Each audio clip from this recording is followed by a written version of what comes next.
नमस्कार, ये साहित्य अर्पण का कहानी केंद्र है। मैं डॉक्टर आरती गौतम आपको सुनाने जा रही हूँ कहानी अंधा कुत्ता।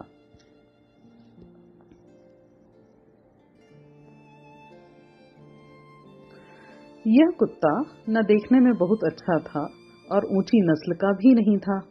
आम कुत्तों की तरह जो हर जगह दिखाई देते हैं, सफेद और भूरा, सड़क पर ही जन्मा, पूंछ बचपन में ही जाने किसने कुचल दी थी। इधर उधर पड़ी चीजें खाकर जिंदा रहने वाला यह कुत्ता था। आंखों में धब्बे दिखाई देते थे।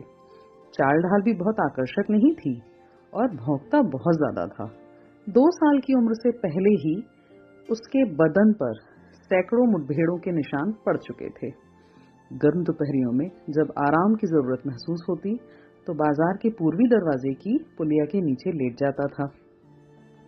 शाम होने पर फिर रोज की तरह चक्कर काटने निकलता, आसपास की सड़कों और गलियों में घूमता फिरता, दूसरे कुत्तों से लड़ता झगड़ता, जहां जो मिलता खा लेता और रात होने पर बाजार के फाटक पर फिर वापस लौट आता।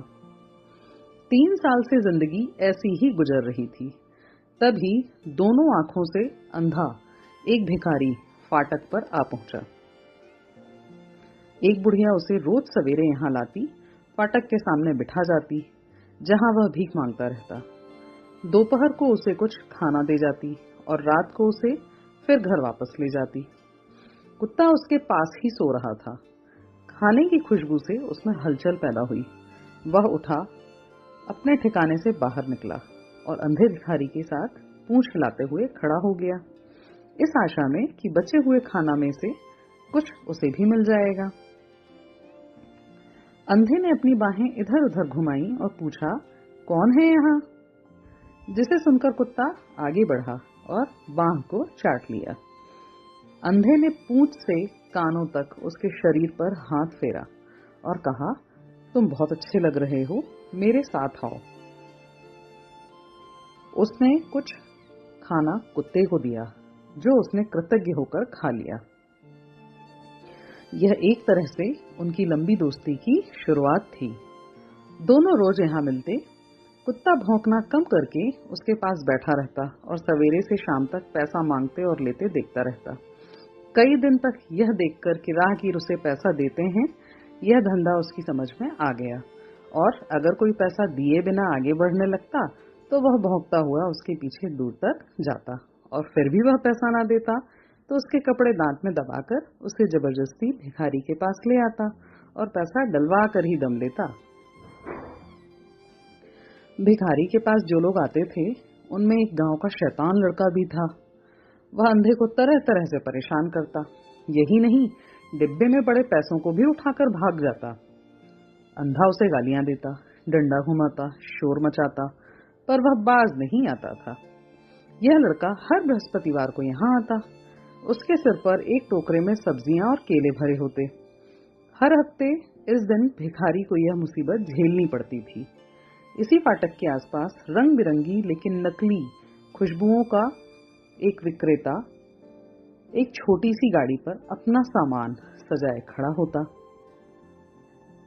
पास ही सस्ती छोटी छोटी किताबों की बोरियों पर फैली एक दुकान और लोहे के फ्रेम पर सभी रंगों के रिबन लटकाकर बेचने वाला।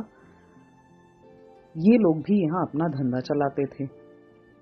बृहस्पति का दिन आता तो वह लड़का भी प्रकट होता तो ये लोग अंधे की तरफ देखकर आवाज लगाते, आ गया तुम्हें सताने वाला। हे भगवान, आज बृहस्पति है, वह चिल्लाया। उसने अपनी बाहें घुमाई और पुकारा, अरे ओ कुत्ते, मेरे बेटे यहाँ आओ, कहाँ हो तुम? उसकी आवाजें सुनकर कुत्ता वहां आ गया। उसने कुत्ते का सिर सहलाया और धीरे से बोला, यह शैतान आ गया है, इसे। बात पूरी नहीं हुई थी कि लड़का भी आ पहुंचा। उसकी आंखों में बदमाशी की चमक थी। अरे अंधे, बहाने करता है कि तेरे आंखें नहीं हैं? अगर सचमुच अंधा है तो मैं क्या कर रहा हूँ तुझे पता नहीं चलेगा? यह कहकर उसने डिब्बे की तरफ हाथ बढ़ाया। कुत्ता समझ चुका था कि उसे क्या करना है। उसने लपककर लड़के की कलाई में दांत गड़ा दिए। लड़का जोर से चीखा और बड़ी कोशिश के बाद हाथ छुड़ा पाया। फिर वह तेजी से भागा। कुत्ता भी उसके पीछे दौड़ा और उसे बाजार से बाहर निकाल कर ही वापस लौटा। एक दुकानदार बोला, देखा, कुत्ते का प्यार इस अंधे के लिए। एक दिन शाम को बुढ़िया उसे वापस ले जाने के लिए नहीं आई। अंधा फाटक पर इंतजार करता और सोचता रहा कि रात कहाँ काटेगा। उसका इंतजार मत करना, अब वह नहीं आएगी। आज दोपहर वह गुजर गई। अंधे का यह अकेला घर था, आज यह भी बंद हो गया। उसकी फिक्र करने वाली यही एक बुढ़िया ही थी, वह भी नहीं रही। रिबन बेचने वाला यह देखकर आगे आया। उसने अपने रिबनों में से सफेद रंग का एक मोटा रिबन निकाला और अंधे को दिया। बोला, इससे कुत्ते को बांध लो और उसके साथ आना जाना शुरू करो। कुत्ते की जिंदगी भी अब एक नया मोड़ ले ली। उसने अब बुढ़िया की जगह ग्रहण कर ली। इससे उसकी अपनी जिंदगी बिल्कुल खत्म हो गई। अब उसकी जिंदगी इस सफेद पट्टी के दायरे में सिमटकर रह गई। जब वह दूसरे कुत्तों को देखकर भौंकना और उछलना कूदना शुरू करता तो पट्टी भी इधर उधर होती और अंधा चिल्लाकर कहता, बदमाश, मुझे गिरा देगा क्या, चुप हो जा। कुछ दिन में कुत्ते ने अपनी हरकतों पर काबू रखना सीख लिया। अब उसने दूसरे कुत्तों पर ध्यान देना बंद कर दिया, भले ही वे उसके बिल्कुल सामने आकर भौंकते रहें। उसकी आवाज का दायरा और साथ ही दोस्तों से संपर्क एकदम खत्म हो गए। उसका जितना नुकसान हुआ, अंधे को उतना ही फायदा हुआ। वह जिंदगी में जितना कभी नहीं घूमा था, घूमने लगा। अब वह दिन भर इधर उधर जाकर भीख मांगता, कुत्ता उसे घुमाता रहता। एक हाथ में डंडा लिए, दूसरे में कुत्ते की पट्टी थामे बाजार के बरामदे के एक कोने में उसने अब अपना घर बना लिया था। यहाँ से निकलकर वह जहाँ भी लोगों की आवाजें सुनाई देती, उधर ही निकल पड़ता और दुकानों, स्कूलों, अस्पतालों, होटलों, सभी जगह जा जाकर भीख मांगता। जहाँ वह रुकना चाहता, कुत्ते की पट्टी को जोर से झटका देता, कुत्ता रुक जाता और जब बढ़ाता, कुत्ता गड़ों में उसके पैर जाने से उसे रोकता। सामने ईंट पत्थर दिखाई देते तो पैर पटककर सावधान करता और ऊंचाइयों पर एक एक इंच आगे जाकर धीरे धीरे उसे ऊपर चढ़ाता। यह दृश्य देखने के लिए लोग उत्सुक रहते और पैसे भी डालते। बच्चे इकट्ठा हो जाते और खाने की चीजें उसे देते। कुत्ता वास्तव में ऐसा जानवर होता है जो बहुत संभल कर और सही ढंग से अपने काम करता है और जरूरत पड़ने पर आराम भी करता है। इस कुत्ते को लोग टाइगर कहने लगे थे, पर अब इस कुत्ते का आराम जाता रहा था। उसे अब तभी आराम मिलता था जब अंधा कहीं बैठे या सो जाए। रात को अंधा अपनी अंगुली में कुत्ते की पट्टी पकड़कर सोता था, कहता था, मैं तुम्हें छोड़ ही नहीं सकता। अब उसके मन में ज्यादा कमाई करने की भावना भी पैदा हो गई थी और आराम करने या बैठने को वह वक्त की बर्बादी मानने लगा था। कुत्ते को भी इसलिए हर समय उसके साथ रहना पड़ता था। कभी कभी पैर आगे बढ़ने से इनकार कर देते, लेकिन उसके जरा रुकते ही मालिक डंडा मारकर उसे चलते रहने के लिए विवश कर देता था। कुत्ता चीखता चिल्लाता तो मालिक एक और डंडा लगाकर कहता, शैतान, चीखना बंद कर, मैं तुझे खाना नहीं देता, एक और रोटी चाहिए। कुत्ता धीरे धीरे सड़कों पर उसके साथ घूमता रहता, थका होने पर भी कुछ नहीं कर पाता। अंधा भिखारी जालिम मालिक की तरह उसे जैसे चाहता रखता और काम लेता था। रात को बाजार बंद हो जाने के बाद देर तक लोगों को दूर से थके मांदे कुत्ते की रोती हुई आवाजें सुनाई देती रहती। उसकी शक्ल सूरत बदल गई थी, बदन में हड्डियां निकल आई थीं और साफ सुथरी खाल चकत्तों से भर गई थी। रिबन बेचने वाले, किताबों के विक्रेता और खुशबुओं का ठेला लगाने वाले तीनों दुकानदारों ने इस पर गौर किया और एक दिन जब धंधा कुछ मंदा था, वे मिल बैठकर इस पर बातें करने लगे। बेचारे कुत्ते पर अब मुझे तरस आने लगा है, क्या हम लोग इस बारे में कुछ कर नहीं सकते? रिबन वाले ने कहा, यह अंधा बदमाश अब सूद पर कर्ज भी देने लगा है। हैफल वाले ने मुझे यह बात बताई। अब वह जरूरत से ज्यादा कमाई करने लगा है, पैसे के लिए वह कुछ भी कर सकता है। खुशबू वाले को रिबन के फ्रेम से लटकी कैंची दिखाई दी। उसने कहा, उपाय मुझे मिल गया। उसने कैंची निकाल ली और उसे लेकर आगे बढ़ा। उसने देखा अंधा भिखारी पूर्वी फाटक के सामने से आ रहा है। कुत्ता उसके आगे चल रहा है।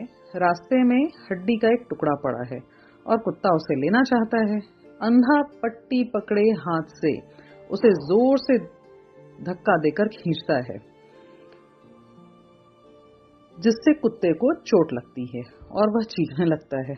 इस खींचतान में उसे खून निकलने लगता है। अंधा गालियां भी बक रहा है। कुत्ते की यह हालत देखकर रिबन वाला आगे बढ़ा और कैंची से उसकी पट्टी काट दी। कुत्ता तेजी से उछला और लपक कर हड्डी पकड़ ली। अंधा अपनी जगह खड़ा रह गया, कटी हुई पट्टी हाथ में लिए। वह चिल्लाया, टाइगर टाइगर, कहाँ हो तुम? खुशबू वाला चुपचाप उसके पास से निकला और बुड़बुड़ाया, शैतान राक्षस, अब वह तुम्हारे हाथ नहीं आएगा, अब वह आजाद हो गया है। स्वतंत्र होकर कुत्ता तेजी से भागा और कुछ दूर जाकर सड़क पर ही आगे पीछे नाचने कूदने लगा। जहां भी उसे कुछ खाने को मिलता झपट कर उठाता और खुश होकर खाता। दूसरे कुत्तों के साथ भी उसने हमेशा की तरह लड़ना झगड़ना और भौंकना शुरू कर दिया। कसाई और बेकरी की दुकान और चाय वाले का ठेला फिर उसके अड्डे बन गए। अब वह पहले की तरह बहुत खुश था। रिबन वाला और उसके दोनों साथी मार्केट के सामने खड़े होकर मजा ले लेकर यह तमाशा देखने लगे। अंधा भिखारी एक ही जगह खड़ा होकर रह गया था। वह समझ नहीं पा रहा था कि कैसे क्या हुआ और अब किस तरह आगे बढ़े। आसमान में छड़ी और हाथ चलाता वह चिल्ला रहा था, मेरा कुत्ता कहाँ गया? अरे मेरा कुत्ता कहाँ चला गया? कोई उसे पकड़कर मुझ तक पहुंचा दो।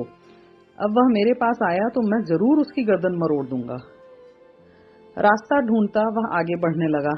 सड़क पार करने में कई गाड़ियों का सामना करना पड़ा। बीसियों जगह टकराया और बेहोशी की दशा में एक जगह आकर बैठ गया। उसकी दशा देखकर तीनों साथी कहते रहे, इसके लिए यही सही होगा, अच्छा हो जाए, जालिम का यही खात्मा हो जाए।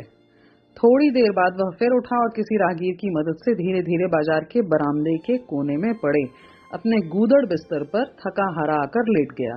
10 दिन, 15 दिन, 20 दिन तक अंधा कहीं दिखाई नहीं दिया। कुत्ता भी इसी बीच किसी को नजर नहीं आया। तीनों दुकानदार आपस में बातें करते। कुत्ता तो अब सारी दुनिया में घूम फिर रहा और मौज मस्ती कर रहा होगा। अब वह आजाद पंछी है और वह बूढ़ा शायद अब हमेशा के लिए खत्म हो गया होगा। यह बात खत्म भी नहीं हुई थी कि अंधे भिखारी की लकड़ी की आवाज टप टप फिर सुनाई पड़ी। उन्होंने देखा हमेशा की तरह वह पटरी पर चला आ रहा है। उसके आगे कुत्ता चल रहा है। अरे देखो, वे तो फिर उसी तरह चले आ रहे हैं, तीनों ने एक साथ कहा। रिबन वाला दौड़कर उनके पास गया और पूछने लगा, कहाँ रहे तुम लोग इतने दिन? अंधा कहने लगा, पता है क्या हुआ? कुत्ता तो भाग गया था। मैं एक आध दिन कोने में पड़ा पड़ा मर ही जाता, भूखा प्यासा कोई आदमी नहीं। एक दिन और बीतता तो मैं चल बसता, लेकिन यह वापस आ गया। कब आया, कैसे आया? कल रात आया। रात को मैं बिस्तर पर पड़ा सो रहा था। यह आया और मुझे चाटने लगा। मैंने सोचा अब इसे मार ही डालें। ऐसा घूसा मारा जिसे यह याद रखेगा। अंधा बताने लगा, लेकिन फिर मैंने इसे माफ कर दिया। सोचा कुत्ता ही तो है, सड़कों पर घूमता, गंदगी खाता। जब यह थक गया तब लौट आया। अच्छा खाना तो मेरे ही पास मिलेगा। अब यह कहीं नहीं जाएगा। और यह देखो, अब मैं इसे इससे बांधता हूँ। सबने देखा। अब लोहे की चेन उसके हाथ में थी। कुत्ते की आंखें फिर उदास लगने लगी। पहले की तरह मरा सा दिखाई देने लगा था।